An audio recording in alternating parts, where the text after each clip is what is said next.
আজকে আজকে সকাল 10:30টায় কোরিয়ার মান্যবর রাষ্ট্রদূত জামাত ইসলামী এই অফিস ভিজিট করার জন্য আসছেন এবং আমাদের মাননীয় আমির জামাতের সাথে আলোচনার জন্য এখানে এসেছিলেন। দীর্ঘ সময় ধরে আমির জামাত এবং মাননীয় রাষ্ট্রদূতের সাথে আলোচনা হয়েছে। সেখানে আমাদের নির্বাহী পরিষদের নেতৃবৃন্দ উপস্থিত ছিলেন। এখন আজকের আলোচনার বিষয়ে সংক্ষিপ্তভাবে সাংবাদিক বন্ধুদের মাধ্যমে জাতির কাছে উনি ব্রিফিং দেবেন এবং এরপরে মাননীয় রাষ্ট্রদূত সংক্ষিপ্ত ব্রিফিং দেবেন। আমি শুরুতেই বাংলাদেশ জামাত ইসলামীর মাননীয় আমির জাতীয় নেতা ডক্টর শফিকুর রহমান মহোদয়কে সাংবাদিকদের সামনে ব্রিফিং দেওয়ার জন্য সনির্বন্ধ অনুরোধ করছি। আসসালামু আলাইকুম ওয়া রাহমাতুল্লাহ। ওয়া আলাইকুম আসসালাম।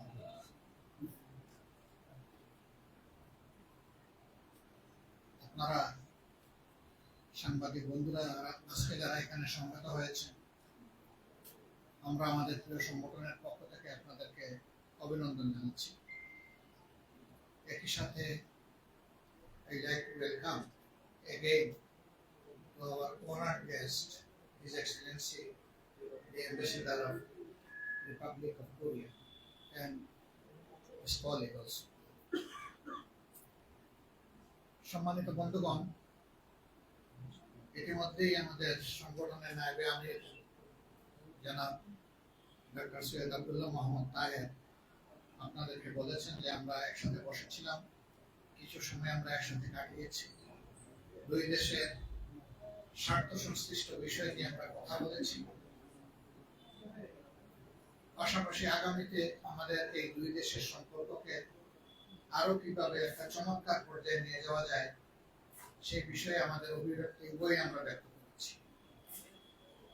একই সাথে সম্প্রতি যে গণঅভ্যুত্থান হয়েছে এবং একটি কর্তৃত্ববাদী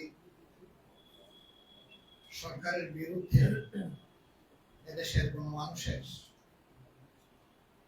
যে লড়াই ছিল 15.5 বছর ধরে চলে আসছিল, সেই লড়াইয়ের পরিসমাপ্তি পর্বে আমাদের দেশের ছাত্র তরুণ যুব সমাজ কোটা সংস্কারের দাবিতে যে আন্দোলন গড়ে উঠেছিল, সেই আন্দোলনকে দমানোর জন্য সরকার যে কুৎসিত পথ অনুসরণ করেছে, সেই পথের কারণেই অসংখ্য জীবনের বিনিময়ে, হাজারো মানুষের ত্যাগের বিনিময়ে, দেশে প্রবাসে একই সাথে লড়াইয়ের বিনিময়ে এই জাতি সাময়িকভাবে মুক্তি পেয়েছে। এই পর্বে বাংলাদেশ কিভাবে সামনে দেশের জনগণের উন্নতি, নিরাপত্তা এবং অগ্রগতি নিয়ে বিশ্ব সম্প্রদায়ের সাথে কাজ করতে পারে, বিশেষ করে বাংলাদেশ এবং কোরিয়া এই ক্ষেত্রে তাদের পার্টনারশিপকে আরো কিভাবে উন্নত করতে পারে সেই বিষয়গুলি আমরা আলোচনা করেছি। আমরা আলোচনা করেছি সম্প্রতি আন্দোলনে যারা আহত হয়ে তাদের অঙ্গগুলা, মূল্যবান অঙ্গগুলা হারিয়েছে এবং যারা চোখ হারিয়েছে অথবা হারাতে বসেছে, তাদেরকে কোরিয়া তাদের স্বাস্থ্য বিভাগের পক্ষ থেকে কি সহযোগিতা করতে পারে সেই বিষয়গুলো নিয়ে আমরা তাদের দৃষ্টি আকর্ষণ করেছি এবং তারা আমাদেরকে আশ্বস্ত করেছে যে এই ব্যাপারে তারা ভেবে চিন্তে আশা করছেন তারা যে ভালোভাবে আমাদের কিছু সহযোগিতা করতে পারবেন। এই মুহূর্তে এই সহযোগিতাটা আমাদের বড়ই প্রয়োজন। নইলে অনেকগুলো জীবন আজীবনের জন্য পঙ্গু এবং বিপর্যস্ত হয়ে যাবে। আমরা আমাদের দেশের ডেভেলপমেন্টে তাদের যে স্কিল, অভিজ্ঞতা, সেটাকে কিভাবে আরো বেশি আমরা পেতে পারি সেই বিষয়গুলো নিয়ে আমরা আলোচনা করেছি। একই সাথে কোরিয়াতে বসবাসরত বাংলাদেশিরা আরো কিভাবে বড় অবদান রাখতে পারেন এবং এদেশ থেকে আরো বেশি স্কিল অ্যান্ড স্কিল ওয়ার্কার কোরিয়ায় যেতে পারেন সেই বিষয়গুলো আমরা আলোচনায় এনেছি। আমাদের আলোচনা অত্যন্ত চমৎকার হয়েছে, সন্তোষজনক হয়েছে, আমরা আশ্বস্ত হয়েছি। তাদেরও কিছু কথা ছিল, সেগুলো আমরা মনোযোগ দিয়ে শুনেছি এবং সেই জায়গাগুলো আমরা পরিষ্কার করার চেষ্টা করেছি। আমাদের মনে হয়েছে যে তারা পুরোপুরি কনভিন্সড হয়েছে আমাদের কথায়, এবং আমাদের সমাজ প্রেক্ষাপট সম্পর্কে আমাদের কাছ থেকে তারা একটা স্পষ্ট ধারণা পেয়েছে। আমরা আবারও আমাদের দেশে কোরিয়ার যে মাননীয় রাষ্ট্রদূত আছেন তাকে আমরা আমাদের অন্তরের অন্তঃস্থল থেকে আমরা কৃতজ্ঞতা জানাচ্ছি। 15.5 বছর আমাদের উপর তাণ্ডব চলার পরে এই অফিস খুলে বসেছি আমরা মাত্র 2 মাস। এই অবস্থায় তারা আমাদেরকে দেখতে এসে আমাদেরকে সম্মানিত করেছেন, এই জন্য আমরা তাদের কাছে কৃতজ্ঞ, আমরা ধন্যবাদ জানাই। একই সাথে আমরা আশা করি দুই দেশ আগামীতে পারস্পরিক শ্রদ্ধা এবং সহমর্মিতার ভিত্তিতে আরো বেশি সামনে এগিয়ে যাবে। দুই দেশের সম্পর্ক উন্নয়নের একটা চূড়ার দিকে আগাবে এই প্রত্যাশা ব্যক্ত করে আপনাদের সকলকে, আপনাদের মাধ্যমে জাতিকে আমরা অভিনন্দন জানিয়ে এখানে আমার কথা শেষ করছি। এরপরে আমাদের রেসপেক্টেবল গেস্ট কিছু বলবেন। Now I very humbly request the Honorable His Excellency Ambassador of the Republic of Korea to have a small greeting, short greeting.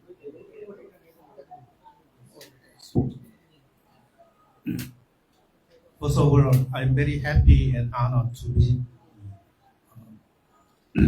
the Bangladesh Islamic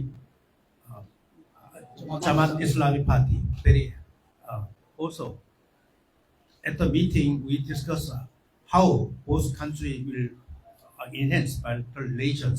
Also, I explained to the party members existing bilateral relations. So, I'm emphasizing three. One is that the Korea investment is very consistently has been made, and also the sector-wise, there are many sectors from R&D sector to electronic consumer goods and the cars.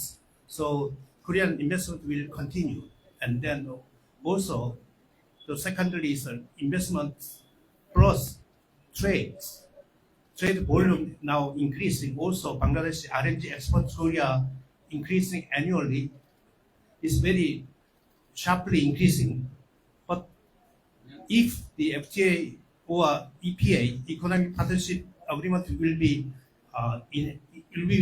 reached, the export of Bangladesh R&D goods to Korea will be sharply increased. So I hope the ongoing discussion on the negotiation of the EPA will be the facilitates, and then the negotiation will be started soon.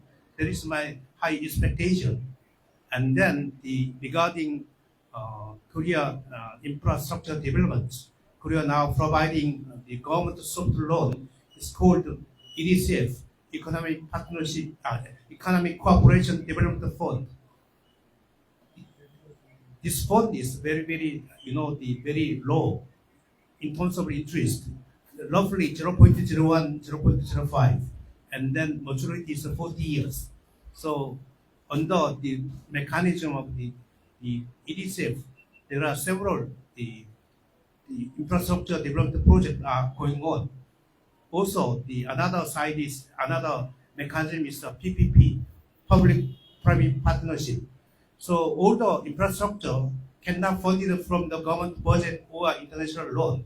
So public companies, they can mobilize their own money in order to invest some the infrastructure development.